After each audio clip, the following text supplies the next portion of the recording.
Hi, everybody. This is Aaron Murakami, and it's November 21st, 2014 at 11:30 a.m., and I have Eric Dollard on the line. And Eric, can you hear me okay?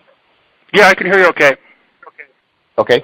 So it's been a little bit since we've done an update. I think since the last one we've done, we've released the Lander's technical tour, 4-hour video that nobody's seen before, and a couple other things. But start off with, could you give everybody an update on kind of what you and Justin has been doing with the seismic project out in the desert? Well, the main thing we're doing is gathering the materials we need to put stuff together. So right now we're in the process of removing 2.2 miles of telephone line for the local water department that they're not using anymore. We're just wrapping that up. And then in an hour, we're on our way to the Death Valley area to salvage some wreckage left over from abandoned telephone lines out there. We'll do that for a couple of days.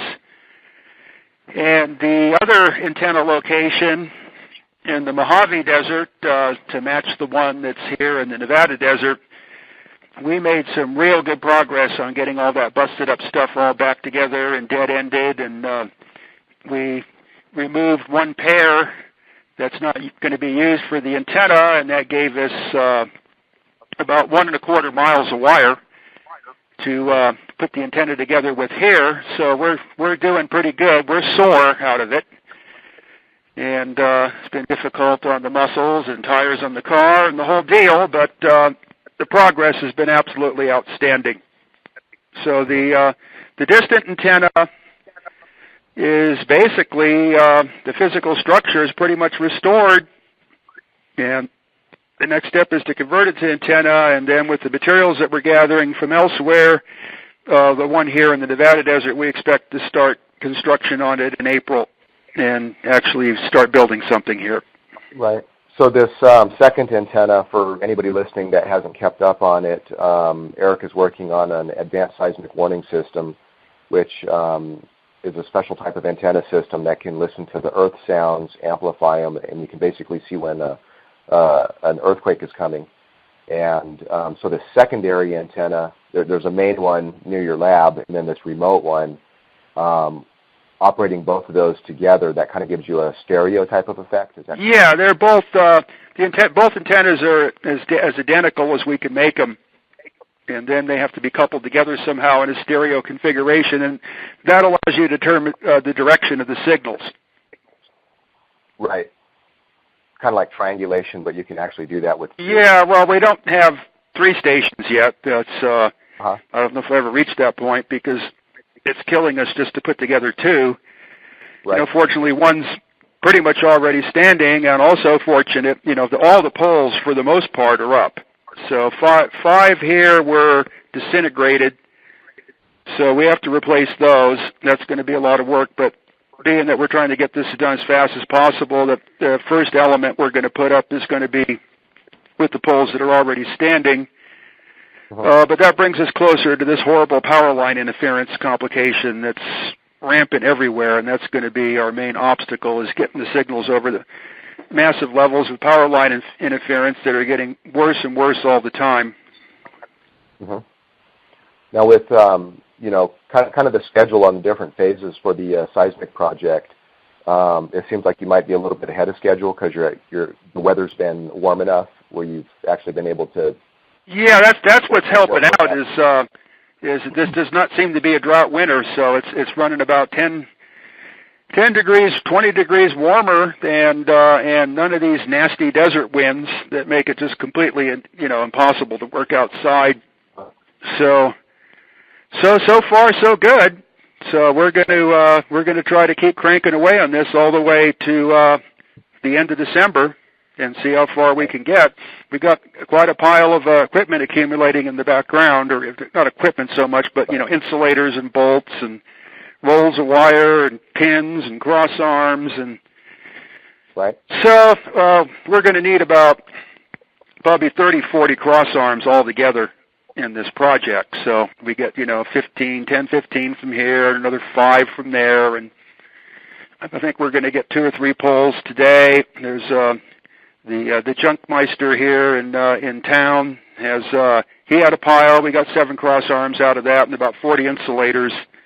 The water department line has yielded about 40 sets of hardware, braces, bolts, through bolts, insulator pins, and all that type of stuff. So the complication that we're going to be facing is where to put all this stuff. So we got expecting a massive load of material to come in here in about 2 weeks, probably about maybe 6,000 pounds of all kinds of this stuff that we're getting for like real cheap. So everything's moving along pretty good in that regard. Right? No, that's awesome. So the antenna system that's near the lab, and then there's the remote one. And so you're mentioning a lot of the cable and stuff you're taking down. Some of it you can use, and some of it you can't, like some old iron wire. But you are at least able to get the insulator. Yeah, I mean it's 80% of the cross arms are rotten in the 42 poles. But we can cut the ends and the rotten ends off. We can use them as pole pair arms to hold just one pair of wires. But the thing is it's kind of because the government is our landlord. The town government and all that is it's only fair that we help them out with what they need, and they really needed this line taken down bad. It was creating a lot of complications for them. The thing had become fortuitously energized with 440 volts, and wires are laying all around, and it was a disaster, and they needed somebody to come in and take care of it immediately without fooling around and evoking all kinds of complications and ripping them off. So at any rate, in trade, then they help us out. Right. By giving us space to do things and other materials that we need. Sure. So it's working out great. Right. Now, so if you're listening to this and you're not too sure what the seismic project is, I don't know, maybe around 2007 or something like that, there was a facility known as the Landers facility, which had a fully operational seismic warning system based on all of this, and a lot of that was kind of taken away, and a lot of the stuff was looted and everything else. And so it's the same thing that always happens to me, and pretty much the same class of people. In fact, actually some of the same people that have been doing this to me over the decades, several decades. And there's no way, unless you're going to pay a lawyer $1 million, you can't defend yourself against these people. It's their world. So on ericpdollard.com, there's different photo albums, and so if you want to see some pictures of what this might look like, go in there to the Landers section, and you can look at a bunch of pictures that were posted showing Eric guiding some people, putting up one of these telephone poles, and you can see some pictures of these antenna systems and a lot of the racks of equipment with all these amplifiers and scopes and all that kind of stuff, all this communication type system and chart recorders showing the recording these earth sounds, I guess you could say. And so that's all in there. Now, recently, we had just released a 4-hour video that, pretty much nobody has ever seen. And it was titled Eric Dollard's Telluric Research 2007. And but let me backtrack a little bit. When we released your talk from this year's conference, Extraluminal Transmission Systems of Tesla and Alexanderson, we gave away a free, I don't know, maybe almost a 1-hour video of just kind of a basic little tour of Landers, which is this facility. But just within the last few weeks, we launched this new video, which is an entire 4-hour tour that you go into a lot of technical detours, a lot of the math, and you explain pretty much piece by piece the entire facility. What was behind getting that documentary made? Well, it's the usual fight and complications and denials, and it came about because of the San Francisco Tesla Society, which usually suppresses all of my presentations that I provide, but we knew that the station at that point was being put up for ransom by the people that had fraudulently managed to get ownership of it, and so I was desperate to try to get some help. Of course, the people that come to help me only want to help themselves, and the Tesla Society people, San Francisco Tesla Society people came there hoping that they would learn free energy secrets. And took quite some time to get it through their head. There was no free energy secrets here, and then they wanted to leave, and I go, no, you came here, you're supposed to document this stuff, do it. So we proceeded to do that. I had to get nasty a few times to keep the ball rolling and what have you, so the thing's a little disjoint, but I don't have a full recollection exactly how it all transpired. I can't watch it myself because I have flashbacks after that. The loss of that station and the harassment and the loss of my dog and sabotaging of my car left me permanently disabled. So I can't really contribute a lot because of that. Right. Well, I mean, the size of the project is absolutely, enormous. And Three generations of work, starting with George Van Tassel, who's famous for being the man behind the Integratron. Yep, and then when these people that I previously mentioned managed to take the Integratron away from me, then I associated myself with a World War II veteran that worked in the top secret aerospace business in L.A. and was retired, and we both had the same dream. We wanted to build our own military base. And at that time, I still had full material backing from RCA and Bolinas. So I did about maybe 10 loads in my Celica of insulators and pins and wire and all that stuff. And then the telephone company line foreman, who was a friend of ours, contributed a lot of poles and wire and insulators. And then so I spent roughly 20 years building that installation, almost 30. From when I started in 1985, I think it was, and then they did something to Walt and killed him, and he died. And then it was willed to me and the line foreman. The line foreman turned out to be a snake and changed the will and got me written off of it. And then some local, I don't know what kind of word I would use that would be permissible in a generalized audience, but it's something you would find in the bottom of the bowl, got a hold of the property and then started the ransoming and the harassments, and then it just went downhill from there.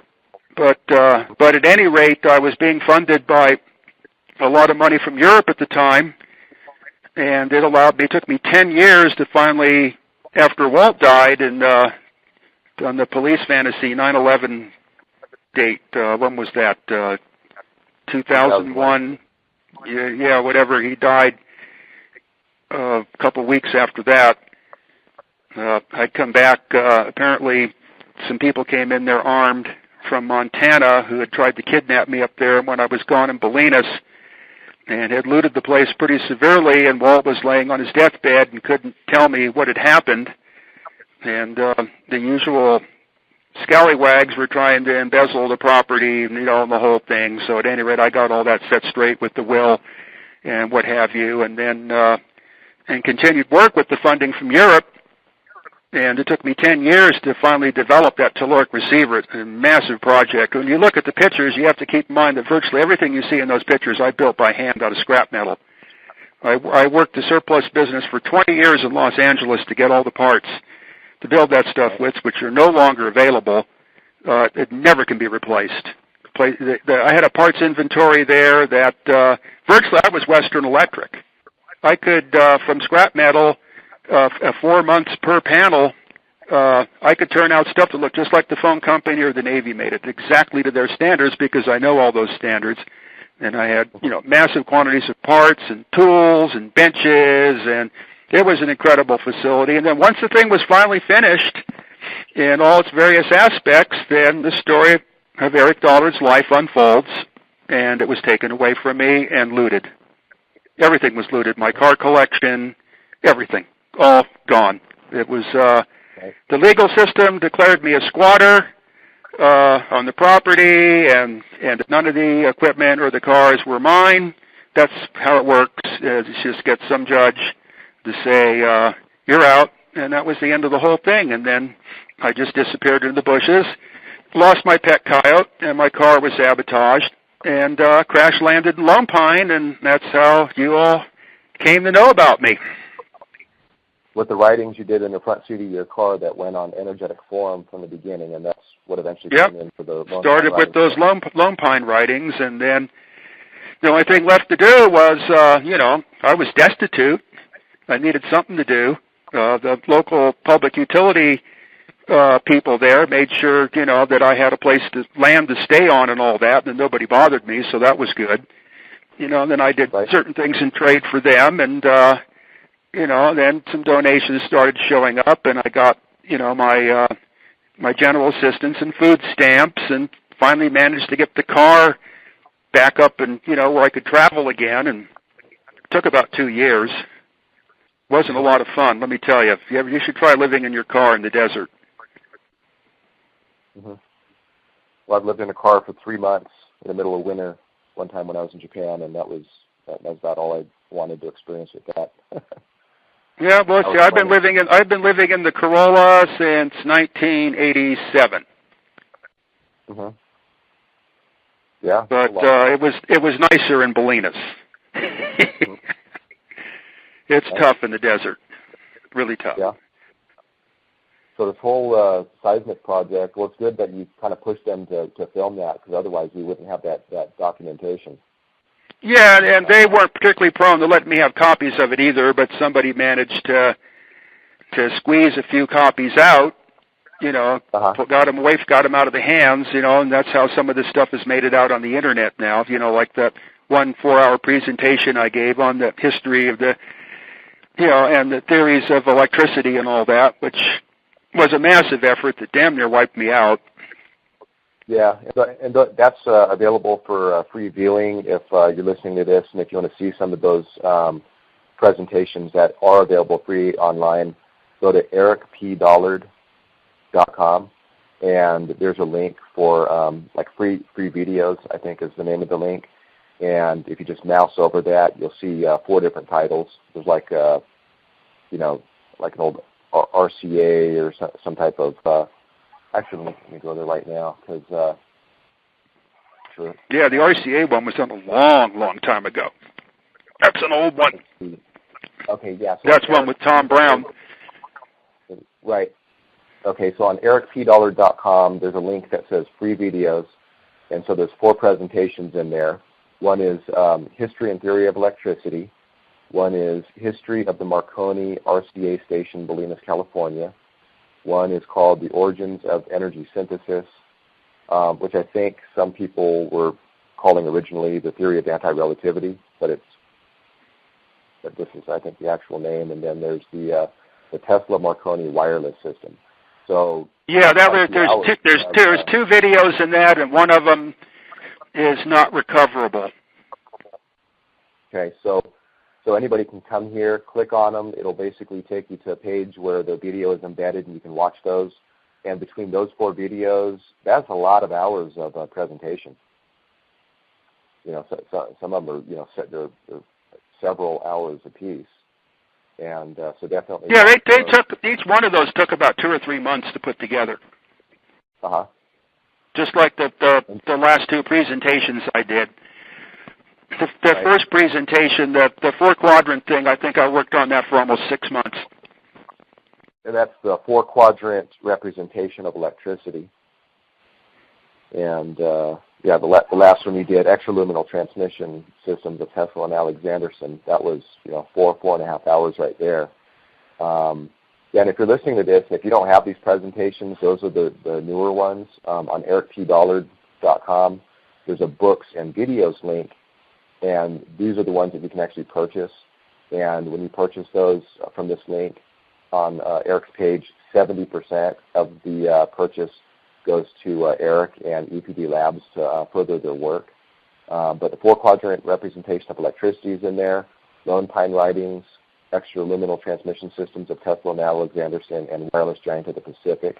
Anytime anybody buys any of these from Eric's page, 70% goes to supporting EPD Labs.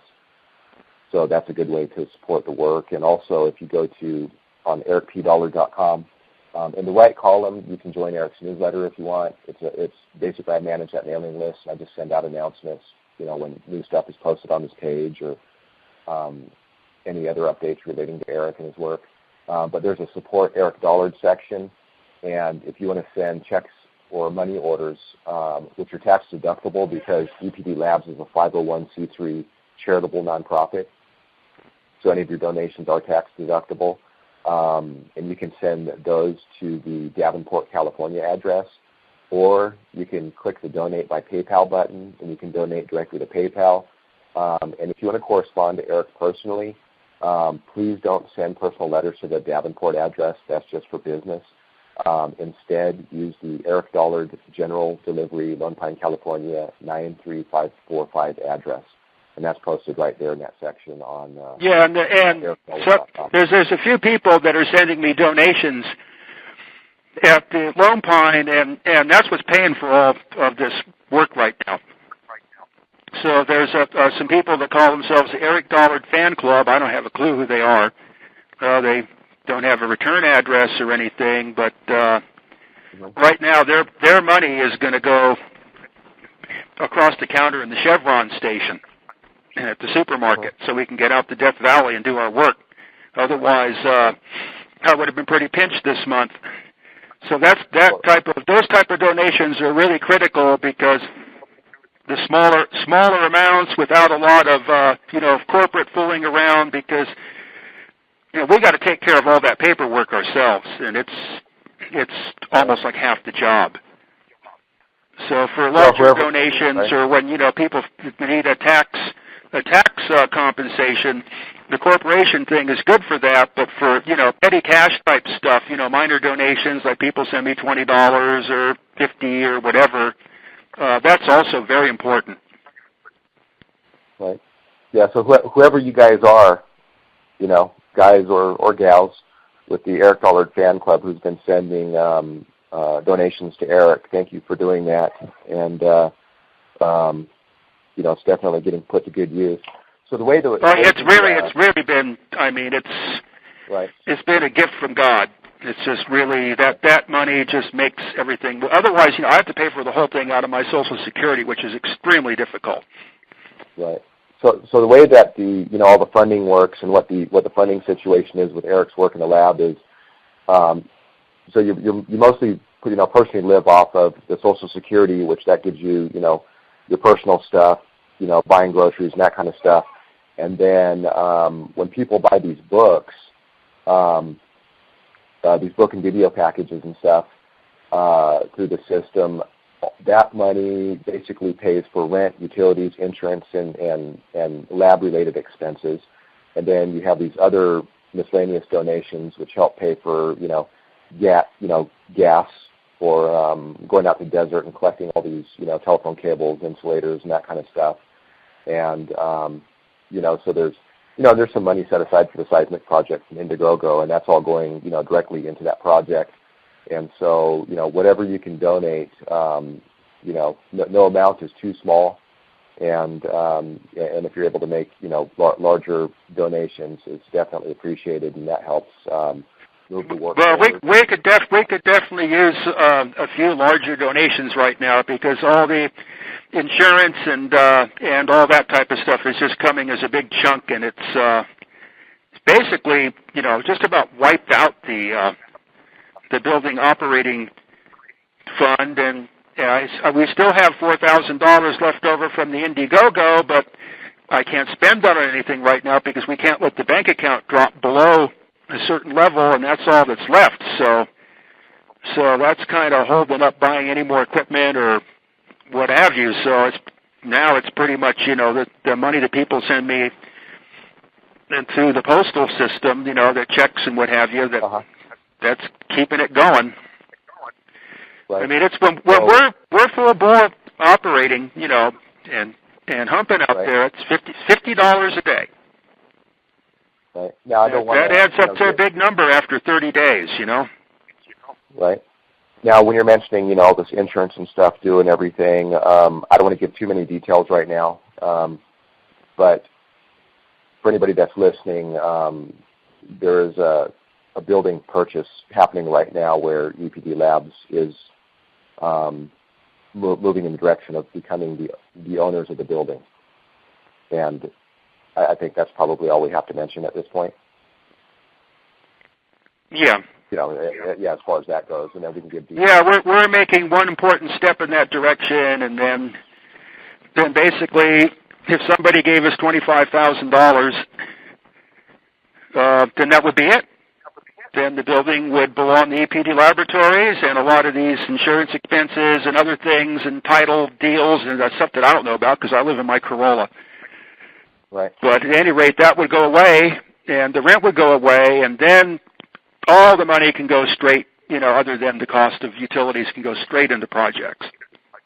Right. That would set the situation, and then we could operate instead of like 20% efficiency, we could operate about 80% efficiency as far as money in to money that actually you can see on the top of a telephone pole. Right. And we're going to have quite an extensive photographic collection too coming up out of all this. I would imagine in a couple of weeks, so you can actually see what we're working on. Right. Yeah, and I'll be posting those in the blog. I'll make some photo gallery or something on ericpdollar.com to show what you guys have been doing. And so again, if you just what Eric said, 25,000. What that basically means is there's a big step being made for EPD Labs to become the owners of the building, and within here in a couple months, all that's going to be left is $25,000, and once $25,000 is paid off, the entire building is going to be owned by EPD Labs. And so, any of the money going to making any of the payments is all going into equipment and everything else. So if there's anybody out there who does have the ability to, write a $25,000 check, let us know, and the building will be outright owned by EPD Labs, and that's a huge step for, has that ever happened? In the past, it hasn't always been somebody else who has kind of owned the property. I mean, that's always been the problem, and then somebody gets in there and tampers with the situation, and then all of a sudden everything's all screwed up. Right. Yeah. So this is really looking up.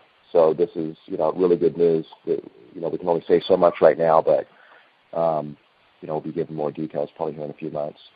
But okay. So yeah. So if you want to, if you want to learn more about this Landers facility, it's really profound. On Eric's page, ericpdollar.com, go to the books and videos link, and then click on Extraluminal Transmission Systems of Tesla and Alexanderson. If you don't have that presentation, recommend that you definitely get that. That was a 4-hour presentation that Eric gave at the recent conference. But also on that page is where you can get a copy of that 4-hour video where Eric walks you through, it's kind of like a mini course on electrical engineering, going back to the so-called Heaviside telegraph equation, and where you're sitting side by side with somebody, actually just walking them through this on paper, and then you go out to the field, you explain what the different antennas are, all the lightning arresters, you walk them through the racks of equipment. There's a good section where you're just looking at the scope with these earth sounds coming through, and kind of giving comments on that. And so you can, purchase either one of those, either the Extraluminal talk or that 4 hours Landers technical tour, or you can get them both at a discount, and that money, 70% will go to EPD Labs to help, go towards the building insurance and that kind of stuff. Now, there's 2 more things I want to touch on, Eric. Let's see, I know you guys got to take off soon, and so do I. So there's just a couple more things I want to touch on. I just want to mention really quick that there's you have a lot of fans in Facebook on your page, and we won't have time to do it on this call, but there's a lot of people who have posted questions and sent in messages and stuff like that. So at some point I'll compile those, and then we can do we can do a call just to answer those questions. Maybe we can even do a live call and invite people and stuff. We can look at what the schedule is for that. I just happened to talk to D.R. Green, D.R. Green is somebody who's a regular contributor on Energetic Forum in Eric Dollard's thread. He's built different devices based on Eric's work, created some things, and he's one of the more knowledgeable members. I just happened to talk to him recently and said I was going to be talking to you soon. So he Skyped me a couple questions. These will be a little bit technical, but and then after this we'll talk a little bit about your upcoming conference presentation. Okay, so D.R. Green, what he Skyped was, okay, I've been wanting to add some transformers before the TMT, I guess that's Tesla magnifying transmitter, to increase the voltage using resonant transformers like Tesla described somewhere. And in that new video, Eric says to amplify electrically rather than electronically. So all the more reason to get to work on it. So I suppose the question is how to go about it. If I just make a half-wave resonant transformer and connect its secondary directly to the TMT primary, would it basically be a short circuit and I wouldn't expect to get much voltage? So how is it done properly? Yeah, it's not really good to do that. It's because then you're going to get into all these interactions and like trying to get the Tesla coil to resonate on its own.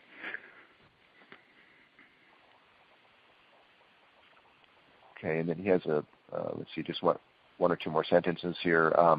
In basic terms, a setup would be amplifier output approximately 30 volts peak to peak, connected to step-up resonant transformer with half-wave in principle, secondary for a higher voltage than the output, which would connect to the TMT primary. So I just want to increase the amplifier output voltage basically and still have it work when I connect it to the TMT primary. Yeah, it's not good to go about it that way. Do you have any advice for him, for D.R. Green?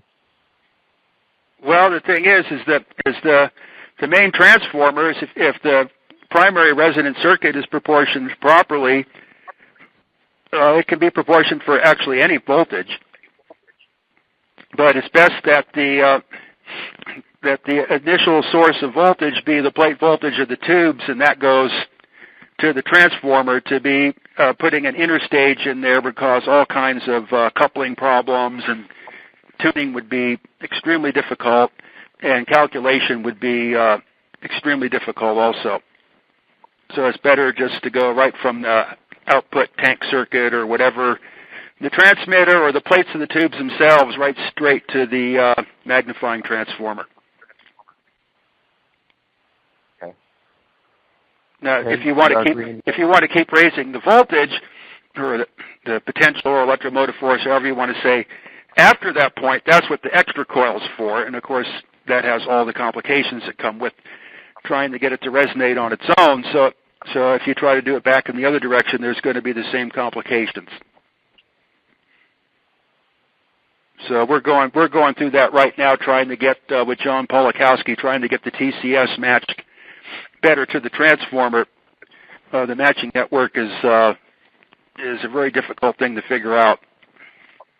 Well, I hope that helps you out, D.R. Green, if you have any more questions. Well, he can also write me a letter.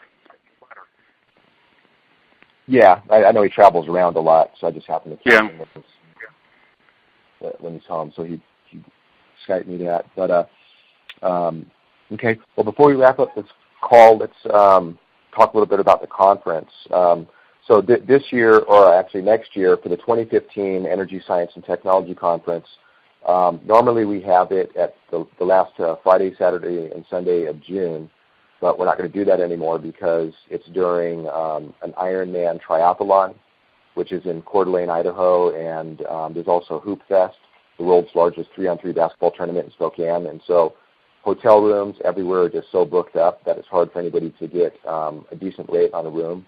So this year we're going to be doing it on July 10th, 11th, and 12th, which I believe is maybe the second Friday, Saturday, and Sunday in July. And there's all kinds of rooms available in the $50, $60 price range, so it'll be way more affordable for everybody. And normally we've been doing this at an Eagles Lodge in Hayden, Idaho, which is about 15 minutes north of Coeur d'Alene. If you don't know where Coeur d'Alene is, it's about 45 minutes east on Highway 90 from the Spokane, Washington, the Spokane International Airport. And so, but this time we're going to be doing it at an Eagles Lodge downtown Coeur d'Alene, right across the street from the resort. So it's going to be in walking distance from all kinds of hotels, motels, walking distance from restaurants, and so it'll be a lot more convenient. And so what do you want to mention about what you're looking at speaking on at this next conference? Well, I'm thinking of building it around the power of music theme. Okay, so a lot of sacred geometry and music. Yeah, it's going to be what I originally, based on the Camp David antenna and the Steinmetz and Pythagoras Verser papers that I wrote. I'm planning on that. Those are like the Camp David antenna and the Pythagorean ones. Those are all posted in Energetic Forum, and I believe those are in Lone Pine Writings, aren't they? Yeah, I think the second volume, the Lone Pine Writings, they should be in there. Yeah, there's a compilation of like 5 or 6 papers or something, and so those are in there. And so that goes into a lot of the sacred geometry and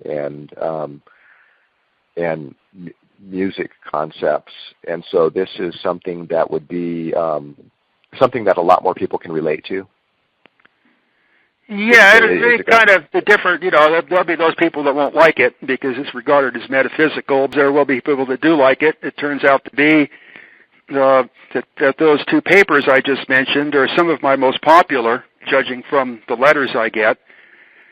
So it's going to be kind of 3-phase power, and Johann Sebastian Bach will be unified. Mm-hmm.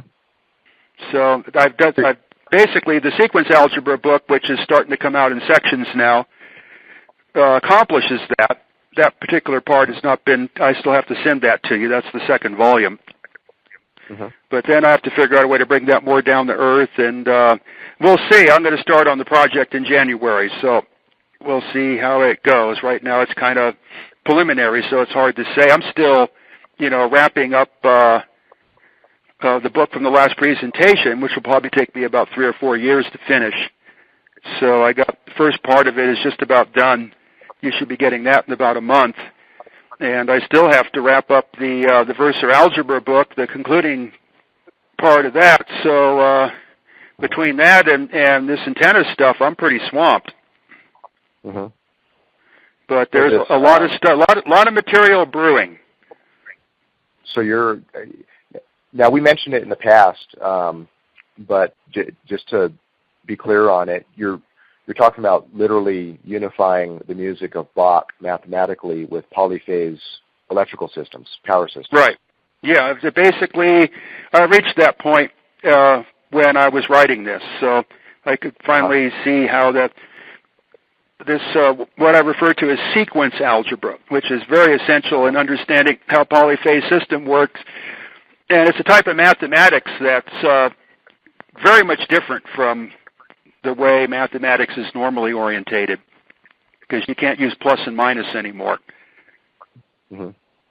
So that in the introductory chapters of the Verser algebra book, which I believe is that out yet, or at least the raw form of it is out on Energetic Forum, that lays the basic groundwork. Mm-hmm.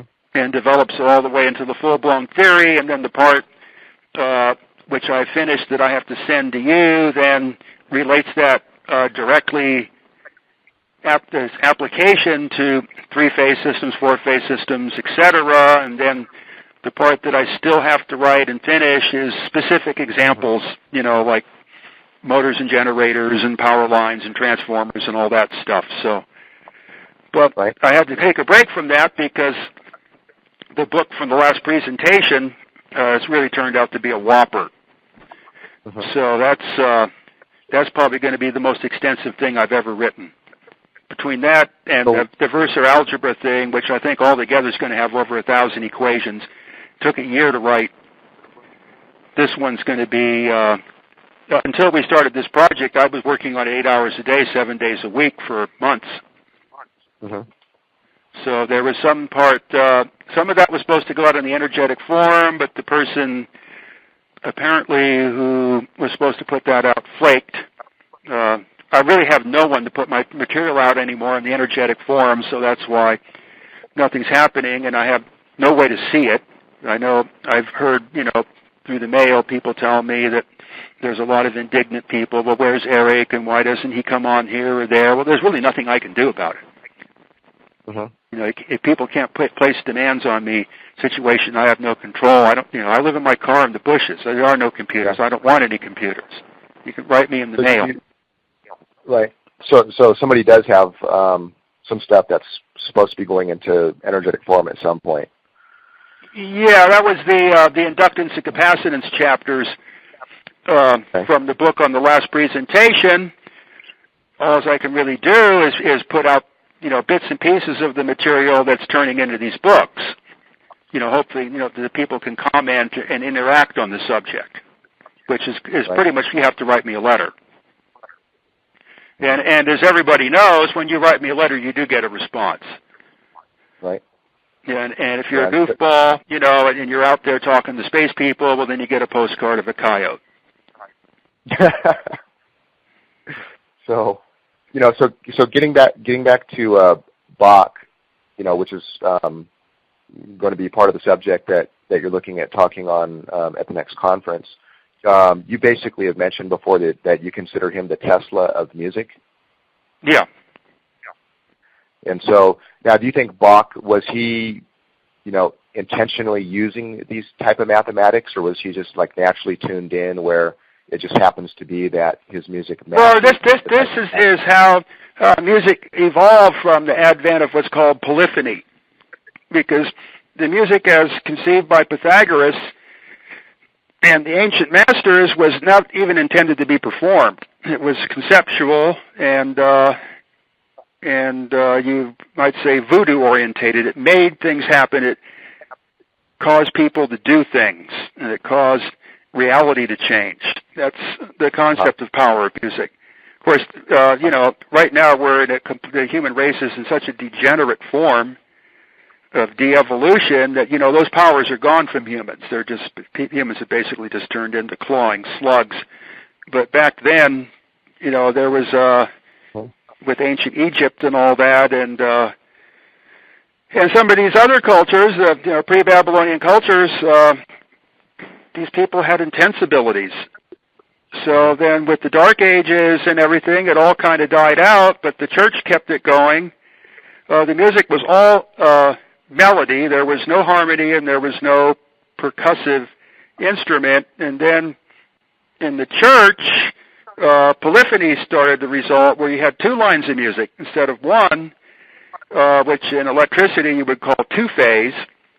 So now you have two progressions which have to relate to each other so they don't fight or jam up. And that's the difficult part. You have to maintain the harmony with the melody. The four-quadrant theory starts to basically lay the groundwork for that. Mm-hmm. And then as polyphony evolved, then Johann Sebastian Bach became the master of it, where you could have as many as 7 or 8 phases. The music goes both forwards and backwards in time. No one really understands how his mind could conceive such things, and he was the high master of it. It was not of his invention. It was basically the concepts that rose to the point where he could take it to the final level, just like Tesla. People make all these, think that Tesla created, invented, and discovered a lot of things. Well, Tesla really was just riding the wave of all the people of his time. Mm-hmm. Tesla was not an isolated individual, neither was Bach, but both Bach and Tesla, once they had reached, their lifespans, all of their material was highly suppressed, and if not outright destroyed. And Bach would have been lost forever if it wasn't for the effort of principally Albert Schweitzer, was the one that brought Bach back into prominence again. Okay. And then when I don't know what you would call it, that happened there in San Francisco, the movement or people have different names for it. Before it got converted to communism, it was in the mid-'60s, was very musically orientated, and at that point there was a massive resurgence in the interest in music of Bach, Handel, and Vivaldi, and the people that preceded them. And I was lucky enough to be right in the middle of the time studying music in college. Of course, that's all died out again. In fact, if you're a classical musician, chances are you're unemployed. And I would expect in the next 10 years there won't be any more classical music. It's just going to be these guttural sounds you hear humping and thumping out of automobiles that look like salamanders and snakes.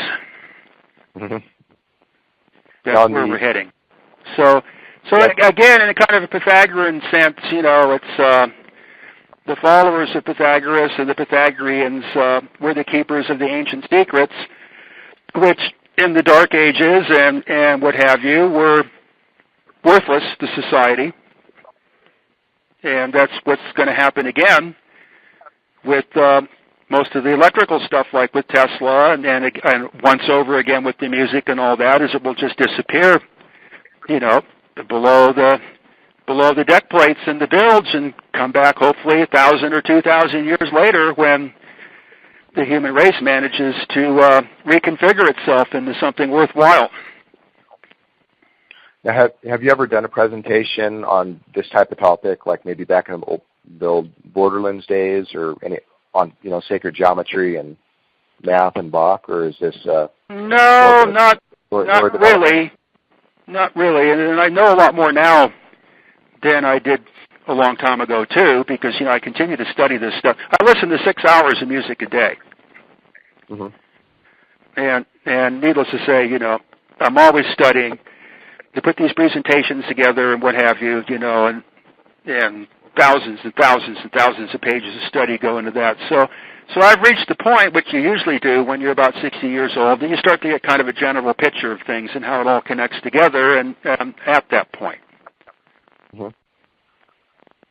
Now, if you're listening to this, if you want to kind of get a feel for a little bit more on, the power of music concepts Eric's talking about, you did do an interview on the phone before, and that's posted on YouTube.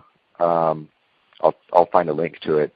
But the sound quality is not too good. There was problems with the phone. It's a little bit muffled and stuff, but you can still make it out. It's actually probably one of the more popular interviews that Eric has done. And so at the upcoming conference, it's going to take that concept to a whole new level, showing. Well, I'm going to try to. I'm going to try to. Right now, I mean, it's like all these things, when you first look at them, it just seems insurmountable. Right. But so at least we're getting an earlier start this year on getting the conference together. So at least yeah. Well, there's a person in Lone Pine that actually got me started on all this with a book called "Music of the Spheres" by a person named Jameson, and that really reawakened all of my early Navy and college days study of music when I first discovered Bach and all these type of things, and caused like a revelation. And immediately those two papers came out of it. I'm kind of a little foggy on it now. I'll have to pick it back up again. But if anyone wants to get an overview of that particular concept of the power of music, the Jameson book is really a good place to start.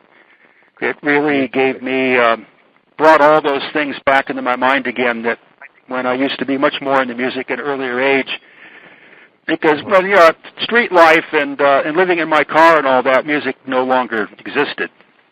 And I didn't really think about it. It's only since I have this place here and I got, the semblance of my sound studio together, that I can fully engage in the music, and that's what, of course, has caused a massive increase in my writing output. All derived from the music I listen to. Everything, all the books and all the presentations are all derived out of the music I listen to. Right. Yeah. So if you're interested in coming to the conference and meeting Eric and being there in person while he gives a presentation, you go to EnergyScienceConference.com. That's EnergyScienceConference.com, and in the right column you can sign up for a free mailing list. That'll give you all the updates. Normally we just have 150 seats available. We're really kind of only taking registrations right now from people who went to past conferences, just as a thank you to them and give them priority seating. And even before we announced who any of the speakers were going to be, there's already something like 25 registrations have already been taken. Roughly 16% of the seats are already taken, before we announced the speaker. And we only announced 3 speakers so far. One is you, one is Jim Murray, and one is Paul Babcock. We're just confirming some of the other speakers, and we'll be giving more details on their talks and on the topics of the presentations. But if 16% of the seats registrations are already filled before mentioning any of the speakers, then that means it's going to be another full house. So when we open registration up to everybody, make sure you register right away. Otherwise, you're not going to be able to get a seat to this conference. And so, let's see. I'll post. If we don't have a link to the Power of Music interview you did, I'll embed a YouTube video into ericpdollar.com, so everybody could just go there and see that in case you want to get a feel for that. But the Camp David antenna paper and that Pythagorean paper that Eric is mentioning, if you go to ericpdollar.com, click on the Books and Videos link, and click on Lone Pine Writings, and get a copy of Part 1 and Part 2 of Lone Pine Writings. All those papers are in there. You can search for those papers for free in energetic form if you want, but by getting a copy of those books through Eric's website, 70% of the purchase will go to support Eric in the lab. So I think with that, do you have any final comments or anything before we wrap it up? I know we both got to get going here. Yeah, I think that pretty much covers everything. Okay. And when are you going to be available again on the phone? Maybe we can, organize another call and maybe invite some people to, do a live Q&A session or something. Yeah, we plan to be back Monday. Okay, Monday the 24th? Yeah, and then after that it gets a little hectic again because we got to, like I say, we have about 5,000 or 6,000 pounds of equipment sitting over in Sacramento, California that we got to get, and we got this Howie Day thing right in the middle of it and all that, so I might have to, it's going to be hard to get the truck. I might have to drive the driver a couple hundred miles up to Reno or someplace to get, so it's going to be kind of erratic. But one thing is, as far as the Howie Days go, I always hide, and I will hide here, so over that interval, I'll be here the whole 4-day episode. Okay. We'll play it by ear, and then we'll look at what we can do. And then, okay. Well, Eric, appreciate your time. Thanks for the updates, and I'll keep you posted. And okay. Well, thanks a lot. Thanks everybody for listening. Okay. And, thank you. And we'll be talking soon. Okay. I'll talk to you later. Okay. Thanks, Eric. Take care. Okay. Bye. Okay. Yep. Bye.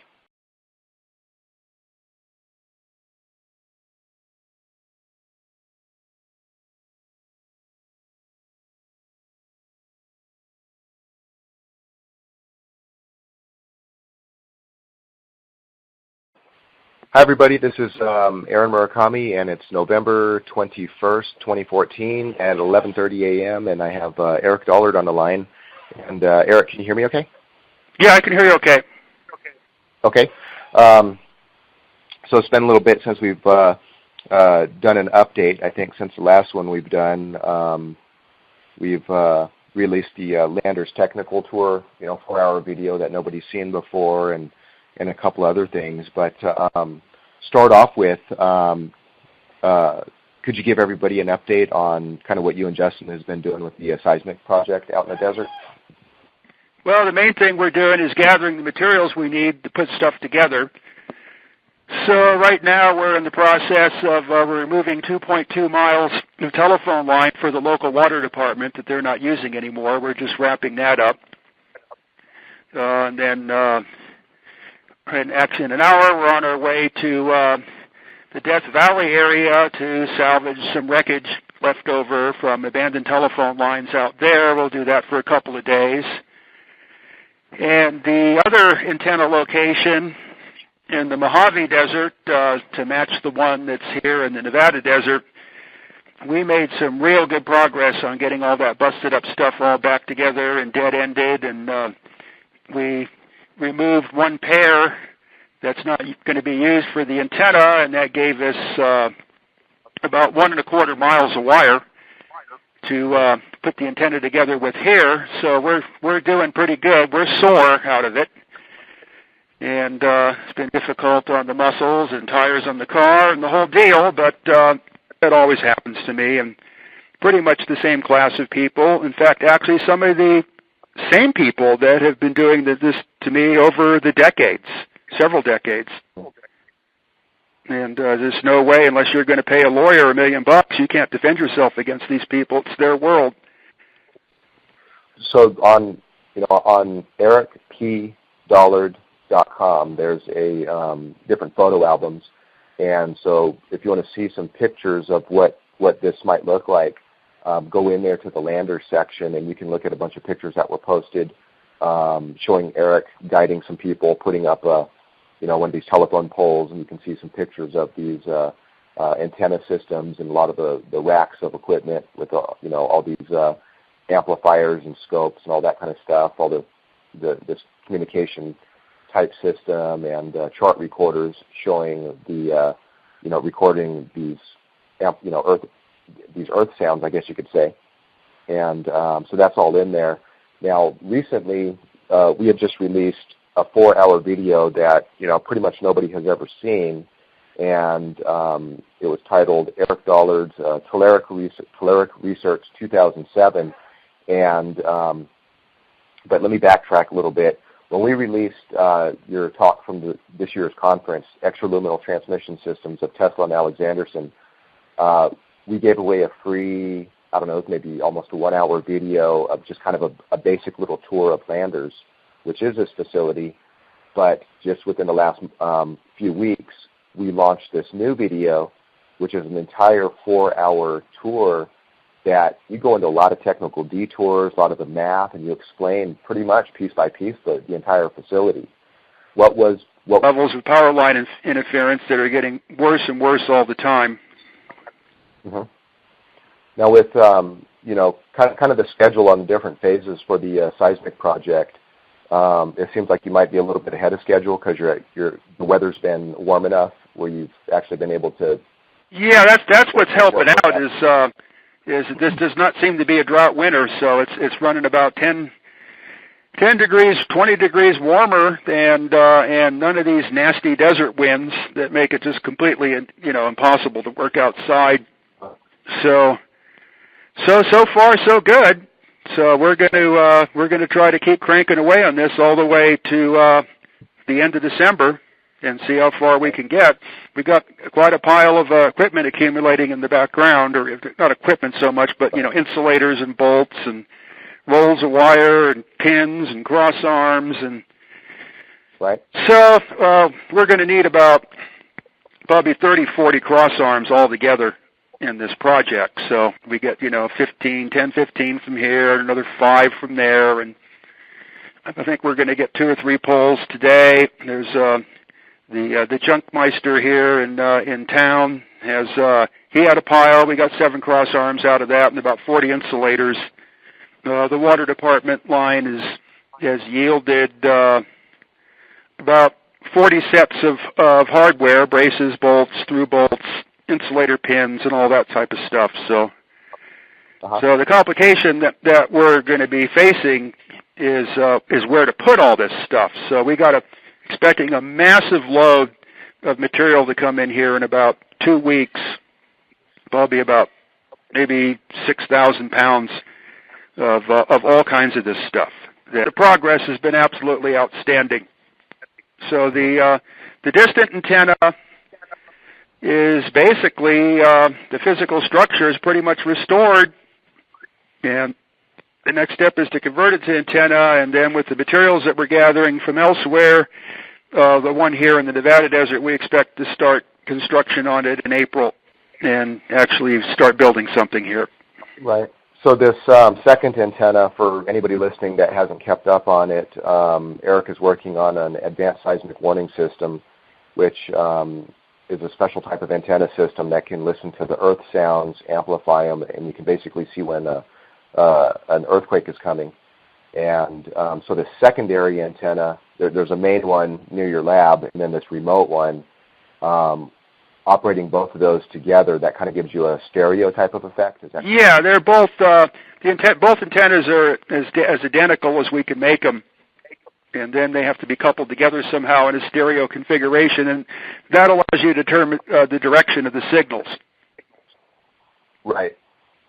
Kind of like triangulation, but you can actually do that with... Yeah, well, we don't have 3 stations yet. That's I don't know if I ever reached that point because it's killing us just to put together 2.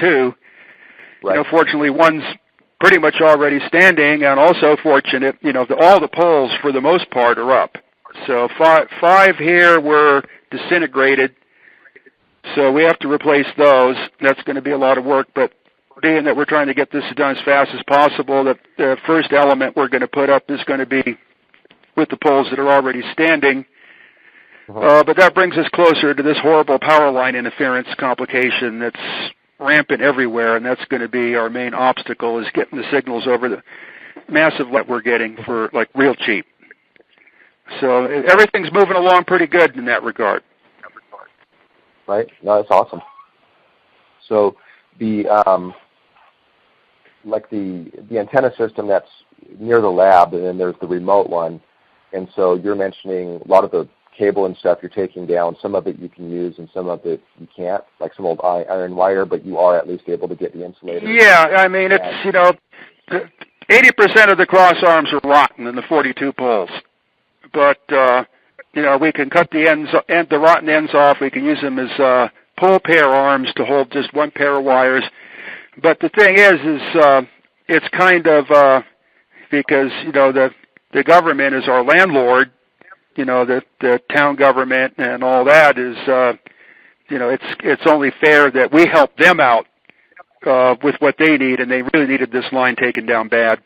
It was creating a lot of complications for them. The thing had become fortuitously energized with 440 volts, and wires are laying all around, and it was a disaster, and they needed somebody to come in and take care of it immediately without fooling around and evoking all kinds of complications and ripping them off. So at any rate, in trade, then, you know, then they help us out. Right. By giving us space to do things and you know, and other materials that we need. Sure. So it's working out great. Right.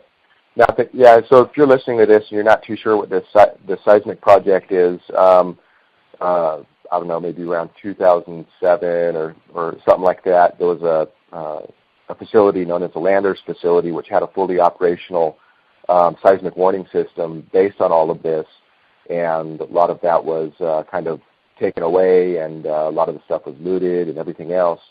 And so yeah, it's the same thing that